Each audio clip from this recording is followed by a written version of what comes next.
நாங்கள் அனைவரும் நலமாக இருக்கின்றோம். அதேபோல் நீங்களும் நலமாக இருப்பீர்களென நம்புகிறோம். இன்றைய ஸ்பெஷல் சமையல் என்ன சங்கீதா சமைக்குதுன்றதை வாங்கோ இப்போ காணொலியூடாக பார்ப்போம் என்ன நடக்கும். இப்போ நாங்கள் என்ன சமைக்க போகிறோம்னு சொன்னால் ஆட்டிறைச்சி. இன்றைக்கு சண்டே ஸ்பெஷலாக நாங்கள் ஆட்டிறைச்சியை தான் எடுத்துருக்கோம். நம்ம ஆட்டிறைச்சி சமைக்கிறதுக்கு முதல்ல தாளிக்கிறதுக்கு ஒலிவெண்ணெயை விடுவோம். தேவையான அளவு விடலாம். விட்டுட்டு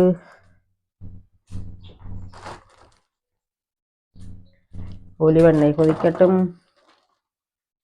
எண்ணெய் காஞ்சவுடன் பச்சை மிளகாய் கூட இல்லை,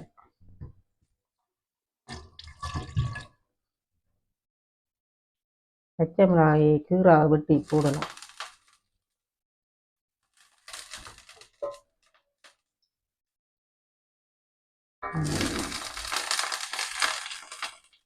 பச்சை மிளகாய் போட்டவின் பறக்கிறது எண்ணெய்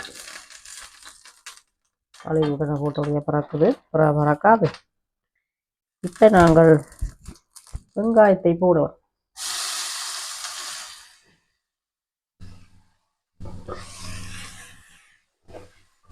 தேவையான அளவு வெங்காயம் போடலாம்.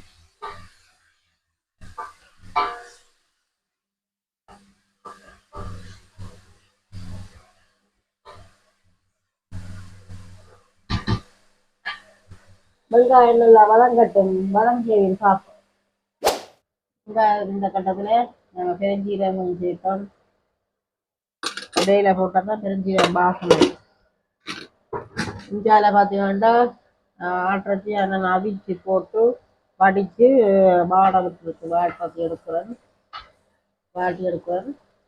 அங்கே தண்ணி இருக்குது, தண்ணி வேணும் குழம்புக்கு போடலாம். அவிச்ச தண்ணி. இப்போ இது பெருஞ்சீரகம் போட்டாச்சுது. குழம்பு ரெடியாக்கிட்டு சேர்ந்து வாட்டினா பிறகு தூக்கி போட வேண்டியதான். குழம்பு நல்லா அவிஞ்சா பிறகு போட்டால் நல்லது தானே. அப்போ அதுக்காண்டி தான் நாங்கள் தண்ணி அவிச்சிட்டு காய்ச்சிடும். நாங்கள் அவிச்சி காய்ச்சினா நல்ல டேஸ்ட்டாக இருக்கும். சேர்ந்து இப்படி வாடி எடுக்க நல்லா இருக்கும். கருவேப்பிலையை இப்படி கையால் வச்சு போடுவோம். அப்போ மாசம்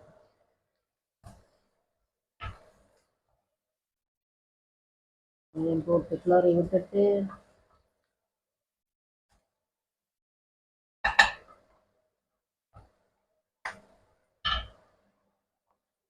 இஞ்சி பூண்டெல்லாம் நான் அரைச்சி வச்சிருக்கேன். ஆட்டிறைச்சிக்கு நல்லா போடுவோம். அப்போ புளிரெல் ஆட்டிறைச்சி அதில் எடுத்து இதை பொரியெடுக்கு மிச்சம்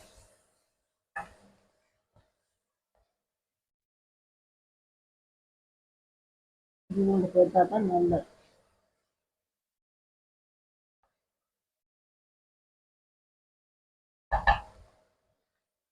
நல்லா வதங்கட்டும். குறைச்சி விடுவோம் அடுப்பை. குறைக்கக்கூடாது. ஓரளவுக்கு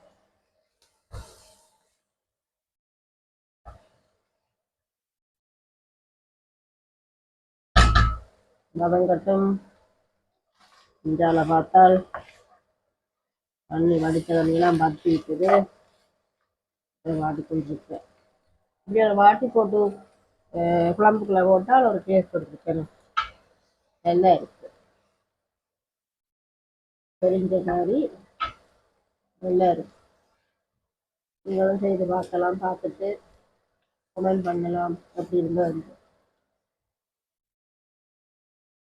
நாங்கள் இப்படித்தான் என்ன வச்சு இருந்தாலும் செய்யணும். நல்லா இருக்கு.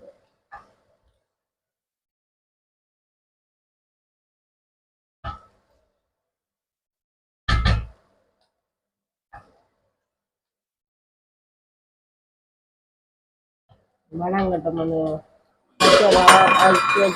கத்தரிக்காய் நம்மளும் திரும்ப வச்சிருக்கு.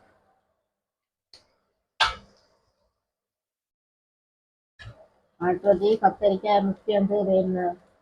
ஏனென்றால் ஆட்டிறைச்சியின் கொழுப்பு தன்மைகள் இதுகளுக்கு கத்தரிக்காய் சாப்பிட்டால் அவர்களொன்றும் என்ன வேண்டாம் கொழுப்புகள் வராமல் இருந்தால் நம்ம கத்தரிக்காய் சாப்பிடணும். உடம்புக்கு நல்லது. அந்த இதுகள் கொழுப்பு சாப்பாடு சாப்பிடவே கத்திரிக்காய் சேர்க்க விடணும் நம்ம சாப்பாடு.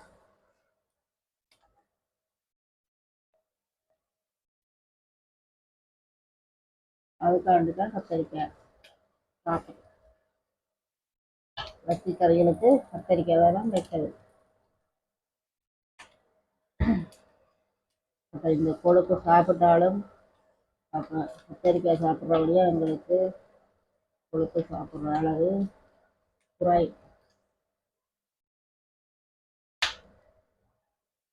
அதனால கத்திரிக்காய் சாப்பிட்டால் மருத்துவ குணம் மிக்கது கத்திரிக்காய். இது ஒரு ஆளுக்கு பிடிக்காது. இந்த வீடியோ எடுத்து கொண்டிருக்கிறார், அவருக்கு பிடிக்காது. எந்த ஆளுக்கு பிடிக்காட்டின்னு விடுவேன், நான் விடமாட்டேன். கத்திரிக்காய் போட்டு குழச்சி போட்டு கொடுப்பேன். அப்போ அதை சாப்பிடுறாரு அப்படின்னா சும்மா சொல்றாரு இப்படி பண்ணுது.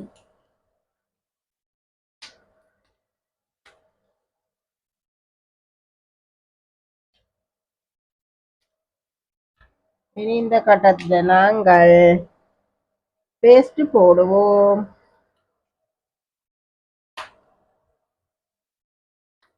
தக்காளி பேஸ்ட் கொஞ்சம் சேர்த்தா தான் கறி வந்து கடிச்சு வரும், நல்லா இருக்கும். அதே வந்து மணங்கள் பூரத்துக்குள்ள கிளறி விட்டுட்டு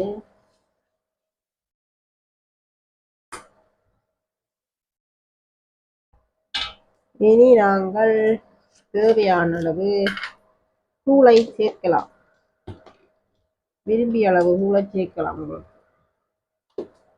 நாங்கள் வந்து 2 கரண்டி 3 கரண்டி 4 கரண்டி என்ன கொஞ்சம் உரைப்பா இருந்தால் நல்லா இருக்கும். மாட்டுக்கு 5 கரண்டி போட்டு சேர்த்துருக்கு. 5 கரண்டி மஞ்சள் தூள் போடுறது.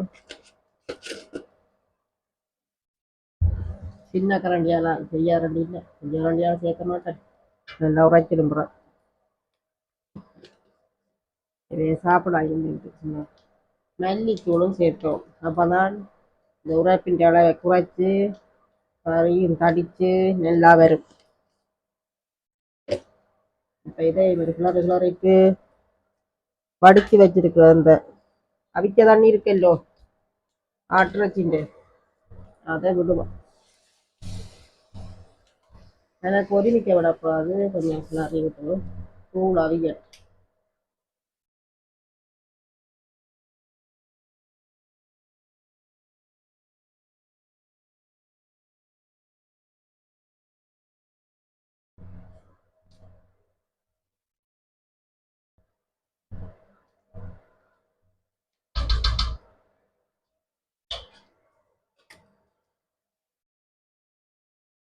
டங்கால ஹரண்டி விளப்பா இன்னும் கொஞ்சம் தண்ணி விடுவோம். விட்டுட்டு கொஞ்சம் கொதிக்கட்டு.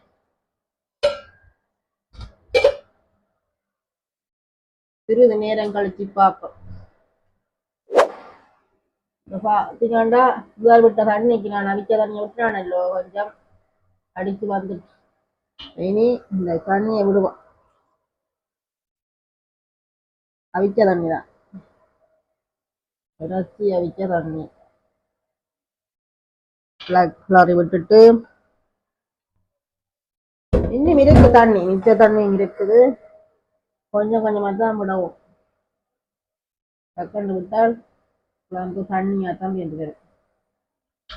அதுக்காண்டி திரும்பவும் இது கொதிக்கட்டு மூடி போட்டு வைப்போம். இதில் முதல்க்கா நான் பாட்டி எடுத்துட்டேன். இப்போ அடுத்த தரம் பாத்திரத்தை விட்டு கொஞ்சம் தண்ணி விட்டு தண்ணி வற்றினா பிறகு கொஞ்சம் லிமனை விட்டுட்டு அப்படியே வாட்டி எடுக்க நல்ல இதாக வரும். கொஞ்சம் 2 குழம்புக்க கூட நல்ல டேஸ்டாக இருக்குமே. அப்படி வாட்டி போட்டு போடுறதா நல்லா இருக்கும் பச்சிக்கல். இப்போ எங்களோட சமையல் டக்குன்னு முடியும். இந்த கத்திரிக்காய் வச்சுட்டு இனி ஒரு சம்பளையும் போட்டு சோறையும் வைக்க சரி சமையல் உங்கள்கிட்ட சண்டே ஸ்பெஷல் முடிவுக்கு வரும். ஆஹ் இதுதான் எனக்கு சமையல் இன்றைக்கு. சரி நான் தான் அதுங்கோ சரி நிற்கிறேன் சமைக்கிறேன். நிற்கிறார் அவர் அங்கால மற்ற வேலை உடுப்பு காய விடுறேன். உடுப்பு போட்டு காய விடுறேன். வெளியில போகணுமா பிள்ளைகள். அப்ப என்ன செய்யறது? ஆளுக்கு ஒரு வேலை பார்த்தா தான் நாங்கள் வெளியில போகலாம். அப்ப அவர் அங்க வேலையை பார்க்க நான் இங்க சமையல் வேலையை பார்க்குறேன். அப்ப டக்குன்னு முடியும்.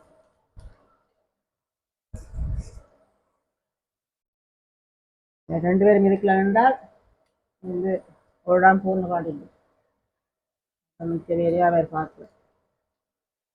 இப்ப என்ன சமைக்கட்டுமா? அதான் சமைக்கணும்.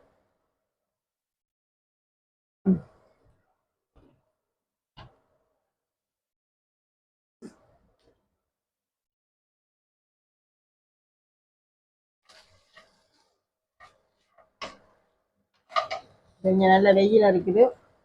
இப்ப போட்டா தான் உடுப்பெல்லாம் காய்.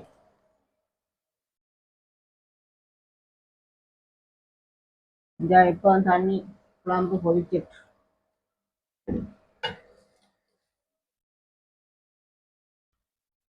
ஜால தண்ணி அது கத்தரிக்காய் கொஞ்சம் பால் விடணும். அதுக்காண்டி ஜால கொதிச்சு கொண்டிருக்கு தண்ணி. இந்த மிச்ச தண்ணியும் விட்டு வாமிக்க தண்ணி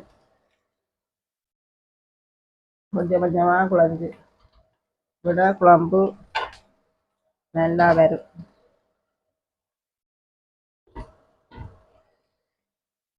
சிறிது நேரம் கழிச்சு பார்ப்போம். குழம்பு நல்லா கொதிச்சு அப்போ இந்த மிச்ச தண்ணியும் விடுவோம். கொதிக்க தண்ணி இனி என்ன பொரிஞ்சதை வாட்டினது பொரிஞ்சதில் வாட்டினது பொரிச்சல்ல இல்லை நாங்கள் சும்மா வாட்டினதை எப்படி இருக்கணும். எப்படி இறைச்சிக்க குழம்புக்க போட்டால் நல்ல ஒரு டேஸ்டாக இருக்கும். அதுக்காண்டி தான் நாங்கள் இப்படி சமைக்கிறோம். நீங்களும் சமைச்சு பார்க்கலாம். தெரியாத ஆக்களுக்கு மட்டும்தான் வேணும். தெரிஞ்ச ஆக்கள் சொல்கிற இல்லை. இப்போ உங்களுக்கு தெரியும் தானே. தெரியாத ஆக்கள் மட்டும் பார்த்து பழகலாம்.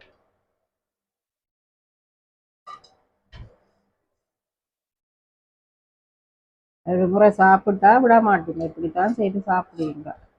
மிச்சம் என்னத்துக்குன்னா நான் பொரியல் செய்ய போகிறேன். அதுக்குத்தான் மிச்சத்துக்கு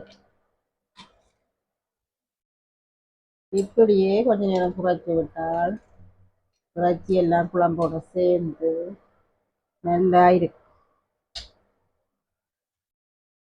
மிச்சத்தையும் இதன்று பொரியல் பண்ணினால் சாப்பிடுவோம். எலும்போல் எடுத்து போடுவோம். எலும்போல் பொரியலுக்கு வேண்டாம்.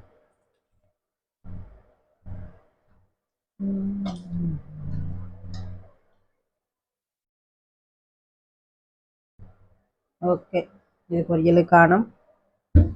இப்போ இப்படியே நான் மூடி வைக்க போகிறேன். மூடினா என்ன அரையணும் குறைச்சி விட்டால்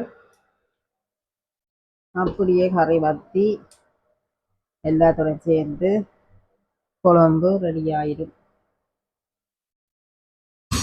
ஓகே, சிறிது நேரம் கழிச்சு பார்ப்போமே. குழம்பு பார்த்தீங்களோ எப்படி ரெடி ஆயிட்டு. எல்லாம் வடிவா குழம்போட இறைச்சியெல்லாம் சேர்ந்துக்குது. இந்த கட்டத்தில் நாங்கள் வச்சு சிறகு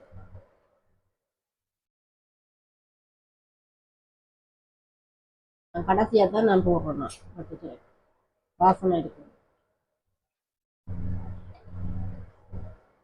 கேக்கே போட்டு விட்டால் நல்ல வாசனை இருக்கும். முதல்ல நான் கருவாலும் சேர்க்க மாட்டேன். இது பச்சை சிறகு எல்லாம் சேர்த்து நான் தான் சேர்த்தேன். அப்போ நல்ல வாசனை இருக்கும்.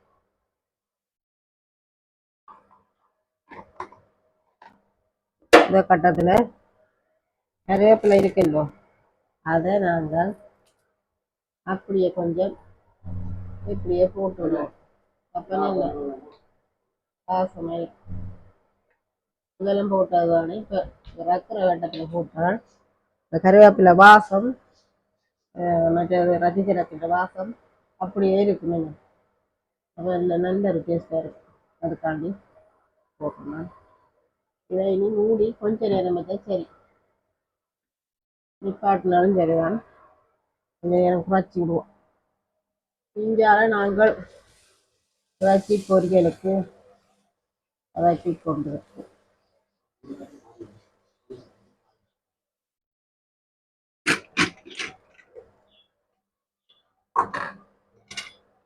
பெருஞ்சீரகத்தையும் போட்டு இறைச்சிக்கு தன்ற மாதிரி தான் அதை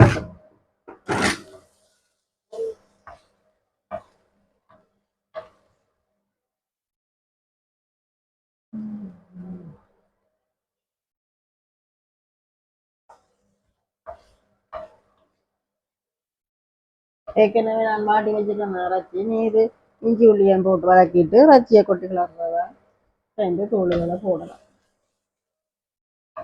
அப்போ இறைச்சி பொரியல் ரெடி. ரெண்டு சமைக்கலாம். இஞ்சி உள்ளியம் போட்டு அது சேர்ந்து இருக்கா வெங்காயத்தோட சேர்ந்து வதங்கட்டு.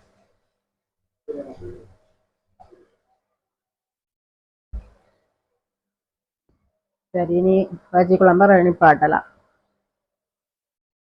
சிறிது நேரங்களுக்கு பார்ப்போம். இப்ப நாங்க அங்கால சமையல் நடக்குஞ்சால ரொட்டி மாஸ்டர் ரொட்டி குழைச்சி கொண்டிருக்கிறா இரவுக்கு. கொஞ்சம் குழஞ்சி வந்துட்டுது. இப்ப நான் இந்த மரக்கரைன்றபடியே இதுல கொஞ்சம் வெள்ளைக்கரு முட்டைன்ற வெள்ளைக்கருவையும் போட்டு குழைச்சி வச்சா நல்லா இருக்கும். வெள்ளைக்கரு தான் போடுற தனியாக.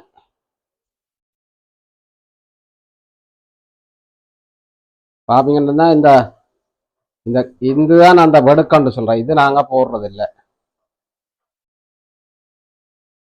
இதை குப்பையில தட்டி போட்டு தனியா வெள்ளைக்கரு மட்டும் இப்ப போட்டாச்சு. சேர்த்து இந்த மரக்கரை சட்டிக்கு நம்ம குழைச்சது. அதால இப்போ வெள்ளைக்கரை போட்டு காக்கிறான். அப்படியே குழைச்சி வச்சா நல்லா ஊறி இதாவுக்கு வந்து ஒரு வீச்சு ரொட்டி போட்டா ஆட்டு ராச்சிக்கு என்ன ரகம் பாடம் ஒரு சலாட்டம் உண்டு சின்ன போட்டான் நல்லா இருக்கும். இல்லை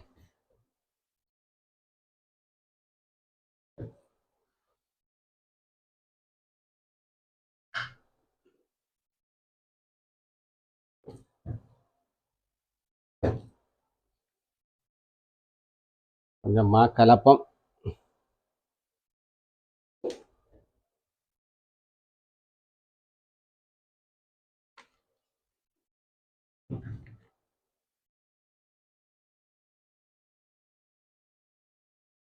இது 1 கிலோவுக்கு 500 மில்லி தண்ணி கிட்ட வெள்ளம் இருக்கு. பார்த்து விட்டு குழைக்கலாம். நான் அளக்காமலுக்கு போட்டது தானே, அதால சில போல கூடும் குறையும். அப்போ மாவை கலக்கலாம். ரொட்டி நல்லா குழைக்கிறதுலாம் ரொட்டி நல்லா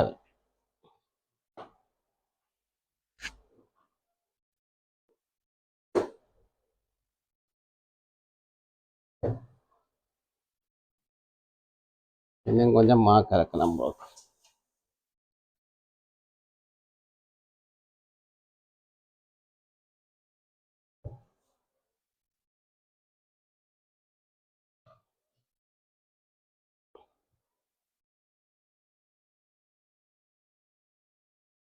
அப்போ ஒரே நேரத்தில் இரவு சாப்பாடும் இப்போ சுட மாட்டோம். இரவுக்கு தான் இப்போ செய்து வச்சா உடனே வீச வேண்டி.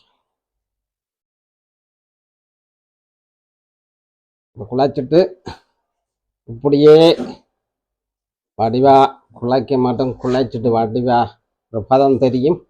அது மட்டும் நல்லா பிசையோணும். பிசாஞ்சிட்டு புறவு பார்ப்போம். இப்போ நான் இப்படியே குழைச்சி கொண்டிருக்கப்புறம் இப்போ நாங்கள் மா குழைச்சி ரெடி ஆக்கி இப்படி சாதவை தட்டிட்டு கொஞ்சம் எலிவண்ணா பிரட்டி வைக்கிறதுக்கு மட்டும்தான் வச்சு இப்படி பிரட்டிட்டு ஒருக்கா இப்படி மடித்து இப்படி மடிச்சிட்டு வச்சா சாதா கீழவும் விராலும் இப்போ 10 நிமிஷம் போட்டு 10 நிமிஷத்துக்கு இதை இப்படி வச்சுட்டு மூளை பிடிக்க பார்ப்போம். இப்போ நாங்க எங்களோட சண்டே ஸ்பெஷல் கறி ஆட்டுறச்சி கறி குழம்பு ஆட்டுறச்சி பொரியல் இது கரண்ட் மட்டும்தான் சம்பல் போடணும். இது கத்திரிக்காய் நல்ல நாவல் கத்திரிக்காயில வெள்ளை கோடு வளர்க்க முடியலையோ நாவல் கத்திரிக்காய் வெள்ளை கோடு அதுக்கு வளர்க்கவே இல்லை நல்லா இருக்கும். அப்படியெல்லாம் கீரிச்சாம்பா போட்டிருக்குது. இதுதான் கோப்பையிலையும் போட்டிருக்கு. கோப்பைக்கும் உங்களுக்கு பசிக்கு வேண்டிய போட்டாது. எனக்கு இப்ப என்ன ஒன்று குறையுது, என்ன 2 குறையுது மேய்க்கிறேன். ரசத்தை காணல, ரசம் இன்றைக்கு வைக்கல. எலும்பு அது சின்ன எலும்பு அதான முட்டை குறையுது. முட்டை இன்றைக்கு பொரியல்ண்டா இன்றைக்கு பொரியல் இருக்குது. அதால முட்டை உங்களுக்கு இல்லை. எல்லாம் சாப்பிட்டா முட்டை தான் இருப்பேன். எல்லாம் சாப்பிட்டா சமைக்காது. அதான் நான் நிப்பாட்டு இரவு ரொட்டி சாப்பிடுவோம். பொரியல் இல்லாட்டி ஆட்டுறச்சிக்கு ரொட்டி நல்லா இருக்கு. பொரியல் இல்லாட்டி அப்ப இப்ப நாங்கள் இப்ப மேசைக்கு பொரியலும் இருக்கிறபடியா நான் அவிக்கிறேன். இப்ப நாங்க மேசைக்கு போவோம். இப்ப நாங்கள் மேசைக்கு போய் நீங்கள் சாப்பிடுங்க. ஓகே, மேசைக்கு போவோம். இப்போ பார்த்தீங்கன்னா சமையல் எல்லாம் முடிஞ்சு நான் சாப்பிட பசிக்குதுங்க. சாப்பிட்றதுக்கு மேசைக்கு வந்துட்டு இப்போ சாப்பிட்டு பார்ப்போம் எப்படி இருக்குன்றது. பார்த்தீங்கன்னு சொன்னால் கத்திரிக்காய் கறி அதோட பொரிக்கல் இன்றைக்கு கோழி முட்டை அதுக்கு இல்லாமல் ஏன்னா பொரிக்கல் பொரிச்சோடையா கோழி முட்டை இல்லையா அன்றைக்கு. அப்போ இரவுக்கு ஏதாவது அதுக்கு எடுக்கலாம். இது மைனஸு நான் போட்டிருக்கிறேன். மைனஸ் சேர்க்கல சம்பளுக்கு. அதால் நான் இப்படி கொஞ்சம் மைனஸாக போட்டு அதோட கலந்து சாப்பிட முடியும். அதோட கறி கொண்டு வந்து வச்சுக்கிறேன் போட்டு சாப்பிட்றதுக்கு. இப்போ வாங்க சாப்பிட்டு பார்ப்போம் எப்படி இருக்கணும். உண்மையில தேங்காய் பால் விட்டு காய்ச்சி நம்ம தான் இருக்குது. ஏன்னு தெரியல. இங்கே கூடுதலாக காய்ச்சிக்கு பால் பொருள் தானே அந்த அந்த மாதிரி தான் இருக்குது. ஆட்டுறச்சி பொதுவிலும் அந்த தரமாக தான் இருக்குது. என்னன்னா இதெல்லாம் செய்தது சங்கீதா அன்றைக்கு நான் பள்ளியில் போய் வந்தது. கத்திரிக்காய் கத்திரிக்காய்க்கும் பால் புட்டை இல்லையோ நல்லா தான் இருக்கு. பால் புட்டையில் அப்புறம் கிடக்கு. சில உலை பால் போடுறது கொஞ்சம் பால் இதில் உலை போடுறது இல்லை. சூப்பராக இருக்கு. நீங்களும் இப்படி சமைச்சு பாருங்கோ. புதுசாக யாரும் வீடியோ பார்க்குறீங்களா இருந்தால் சப்ஸ்கிரைப் பண்ணுங்கோ. பாய்.